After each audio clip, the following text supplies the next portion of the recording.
All right, so now that we've talked about strengthening mechanisms for glass, I want to get into how we study the strength of glass. And that is through the Weibull distribution and through Weibull analysis. And so, just a quick note on the video upcoming. So this is actually taken from the MSE 407 content. So if you've watched the background video in MSE 407, this is going to be the same thing that goes through the slides and gives you that background into what the Weibull distribution and how we analyze and compare data sets. So it's the same thing.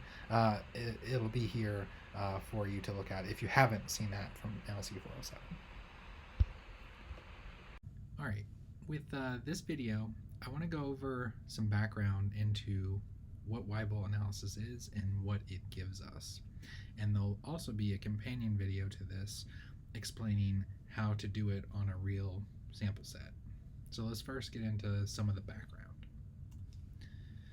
So as you are probably aware of our materials by now, these are ceramics, these glass rods, and they have a very inconsistent nature, and that's due to the flaws and irregularities within the glass. And so we tend to get variability in the fracture strength. And in this case, we're talking about the 4-point flexural strength. And so you can kind of just see it here. All these dots are various flexural strengths as a function of density. So that's one way that it can vary, but also just flaws and so forth. So because of this sort of inconsistent nature, traditional statistics don't work very well. So what we do to characterize this is, instead of being able to test just a few samples, we need a rather large sample to be taken, and then we're going to use a specific statistical approach to analyze them. And so basically what this approach will do is it will allow us to say, at a given stress value, what is a random sample's chance of survival. And so we'll talk more about this plot in a bit, but basically this S is the survival probability, so the higher the better, and then the lower the less likely to survive. And then so that's on the y-axis, and then on the x-axis, this is a measure of the strength. So the sigma is strength. And so this plot gives us that. So picking some survival probability, we can look and see what its strength value is for that. And so that will give us a probability of whether something will survive or not. So this probability of survival, in our textbook, we call this S. So this is the probability, the chance that it will survive a given stress level. So this is a function of stress, which is going to be the big one that we look at, but it's also a function of the volume or area under that stress. And so this is a classic experiment where the strength of glass fibers was taken. And so basically this is the tensile strength. So a tensile test of the fibers was done as a function of the fiber diameter. And what we see is when the diameter is very large, the strength is relatively low, but as we decrease the diameter, then the strength goes up, right? This is the whole principle of fiber woven composites, is that the strength goes up as the diameter goes down. And so this is a function of the volume under stress. And so for ceramics that are brittle in nature and are very inconsistent, there's a volume dependence of the strength, and that's due to a given volume having flaws in it. And so this is the probability of survival, so just a different term for it, but it's a function of the volume and also the function of the stress. So again, the strength will go up with the smaller volume being tested. So what we're going to use is we're going to use a Weibull distribution. right? So we typically think in Gaussian distributions when we talk about averages and standard deviations, but a Weibull distribution is different because instead here, this is a type of approach we often call the weakest link approach.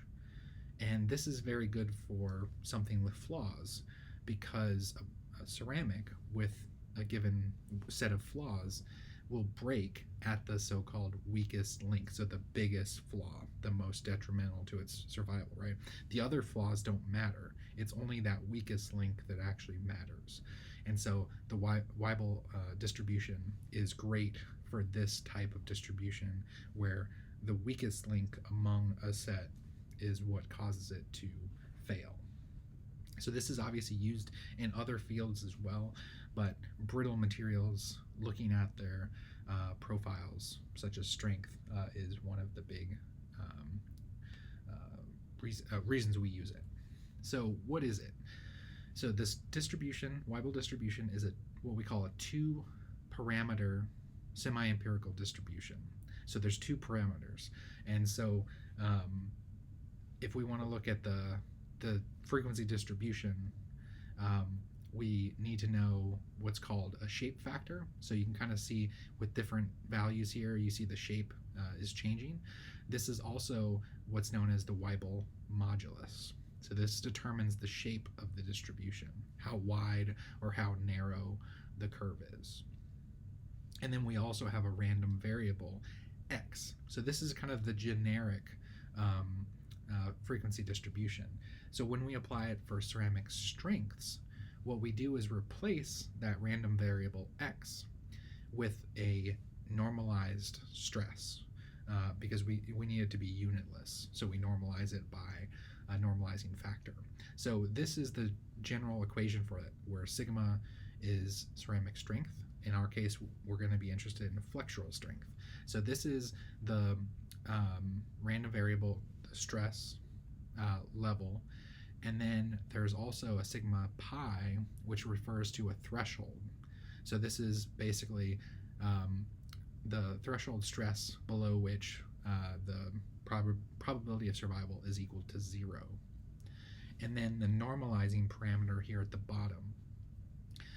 And so this is known as a characteristic stress value, and it's taken at a specific survival probability. So just like the average is taken at a certain value, this is at a certain value, and the survival probability is 1 over E.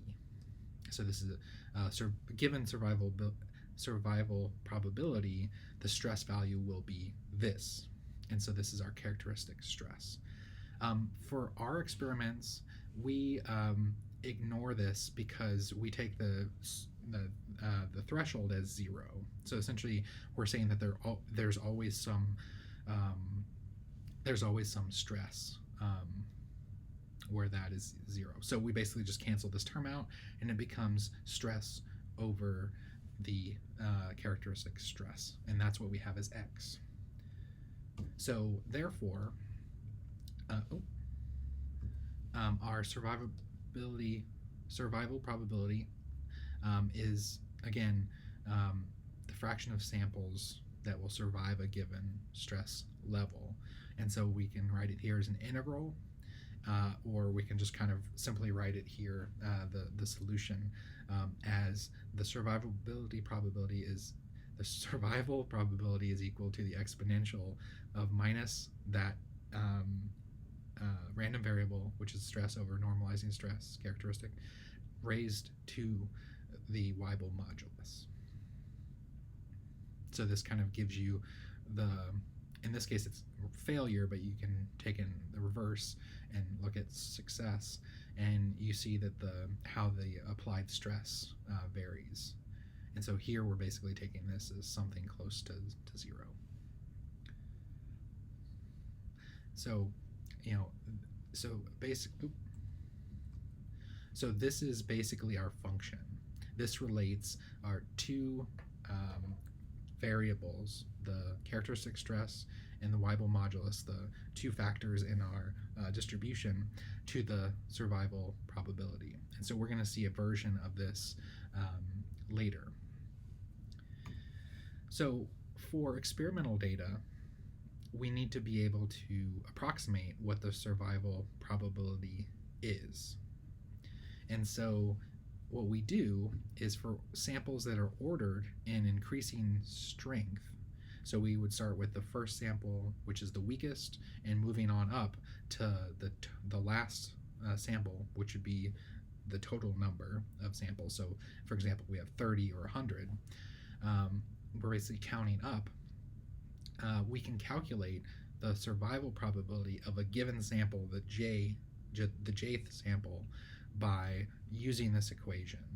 And this will give us the survival probability for that given sample. So we need to know what sample it is and the total number, and then we can plug it in to this equation.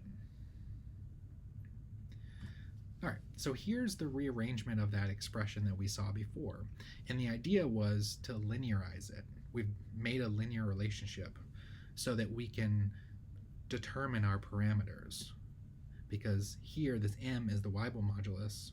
We can determine that from the slope because we've linearized this, so this is y mx plus b, right? So the slope is equal to negative the modulus. And we can also determine from the y-intercept here what the value of the characteristic strength is.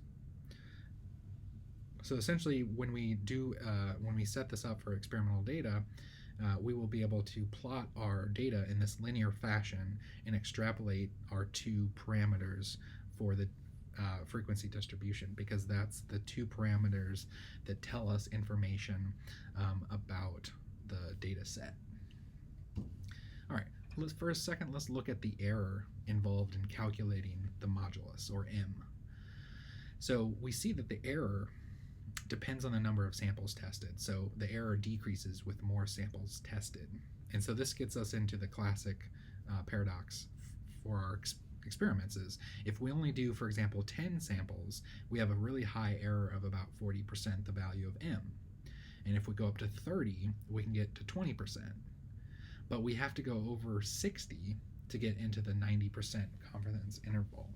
And so this is the classic paradox of how much time do you have to run these samples compared to what error are you comfortable with. And so that's something that we have to consider for our sample sets. So in the lab, we always set 30 as our minimum. And so this kind of gives you an error of the, or approximate error value in the calculated modulus. All right, so let's take a look and see if we can use this Weibull analysis to compare different ceramics. So again, this is our classic Weibull plot. It's that linearized version. And so this, and the x-axis is a measure of strength, the natural log of the strength. And then this Weibull function is a factor of the failure or survivability probability.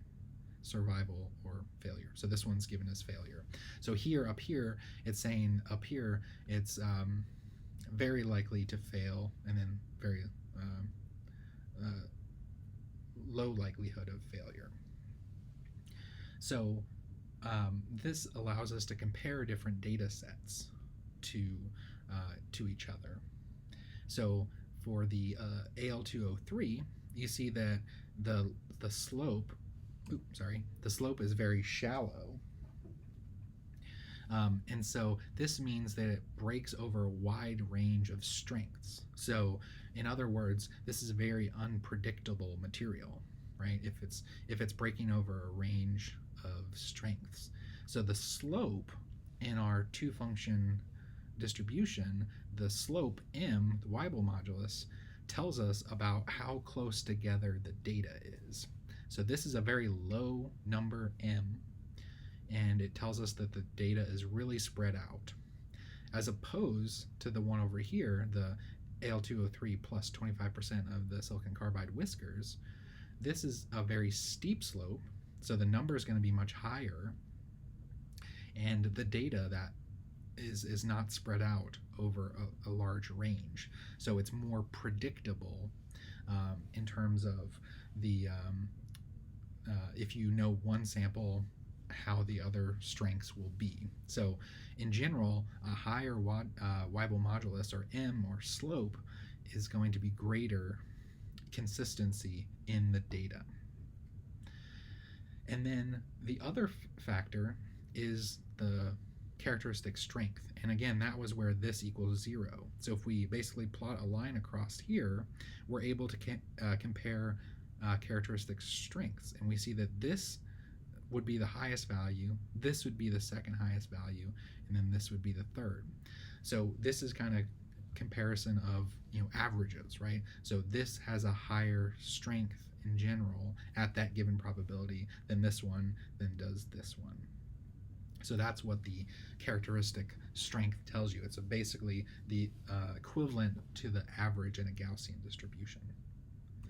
And the same thing, here's another comparison, only for this one it's different processing methods, and you can see the same thing. The slope tells you how consistent the data is, and then the value where this is equal, where this is equal to 0, where this axis, the natural log of 1 over s is equal to 0, tells you a measure of the regular strength. So here they're giving you the characteristic strength of 101, 121, and 130.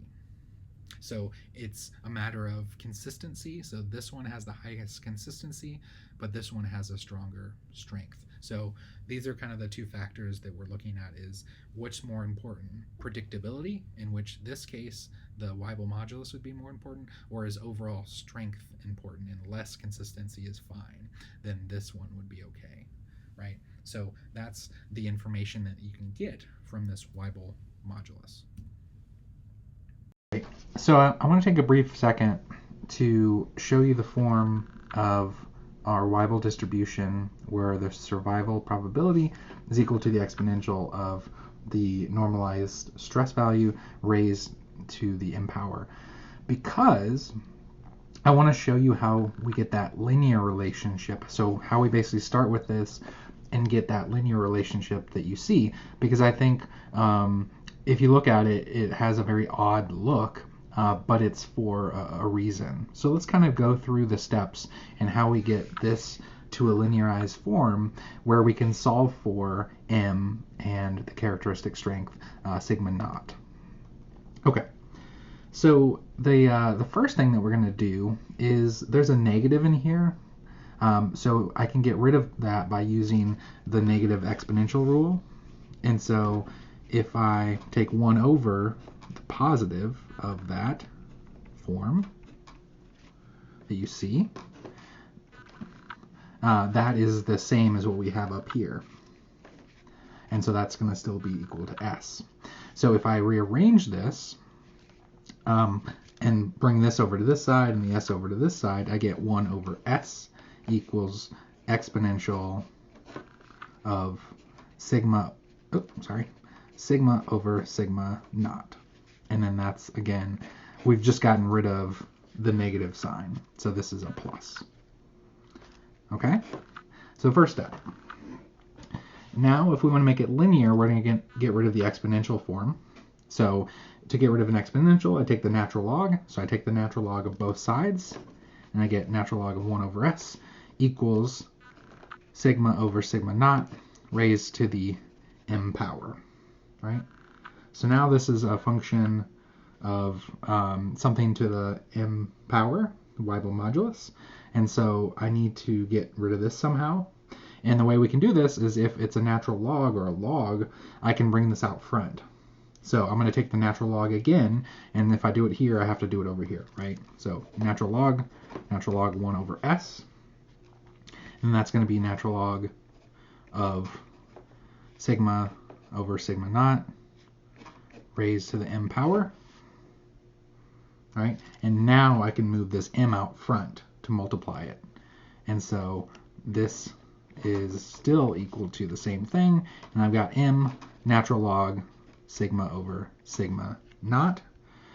So this is basically more or less the linearized version, but we're just going to do a couple things to simplify it. So I'm going to expand this out, m natural log sigma, and then these are divided, so I can subtract them. So this is m natural log sigma naught, right? So just using the log rules, we can do that as well. Take the subtraction of something that's divided, and I still have this. And so at this point, this is a constant. This is our variable, and then this is our other variable. And we're going to do one last thing. We're going to take the negative of both sides. So technically speaking, this part isn't necessary, but it makes it more convenient for graphing. So essentially, if we take the negative of both sides, we get this. And in doing this, we have our linearized form, which is what you see in the slides. And so the important kind of thing, again, it's this negative natural log of 1 over s, which looks weird. So you plot that, and then you have negative m natural log sigma, and then plus m natural log sigma naught. So it looks complicated, but again, this is a linear form. This is effectively equal to our y, and then this, so this is basically our y, and then this is our slope. And so you typically call the slope m, in that y equals mx plus b.